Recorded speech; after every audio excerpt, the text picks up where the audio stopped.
standing now just next to Prestatyn Roman bathhouse. It's the only extant bit of Roman archaeology that you can see between Chester and Carnarvon. It's the ruins of what was a military bathhouse, a bathhouse built for soldiers of the 20th Legion, and we know that because some of the tiles that are used in it have the stamp of the 20th Legion, and they were tiles made at Holt on the River Dee. But what's it doing here? It wasn't built just on its own in the middle of nowhere. It must have been next to and part of a Roman settlement. Maybe there must be a fort somewhere near here, because it's a military settlement built late 1st century, early 2nd century, so between maybe 1890 AD to, well, it's finished being used in the 3rd century, about 250 AD.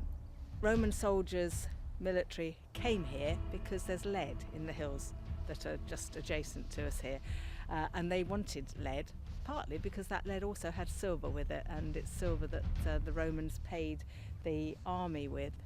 So what we must have here is a fort somewhere where the soldiers who used this small bathhouse would have been barracked, and maybe near that a civilian settlement as well. We haven't really found that. When the Meadows estate was being built in the 60s and 70s, there was a gentleman called Don Bell, and he found lots of Roman artifacts as the estate was being developed, but we don't exactly know what was there.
The bathhouse would make you wish that you were deaf.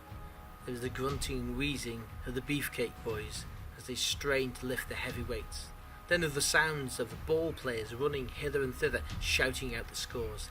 Then there are those individuals who leap into the pools, causing a great and mighty splash. This is more than I can usually take. But then there are the sausage sellers and the wine peddlers, each screeching out for customers, and the depilator screeching for customers in his own peculiar voice, never shutting up until he's stripping the hair from the armpits of his clients, making them screech out in pain louder than he called himself.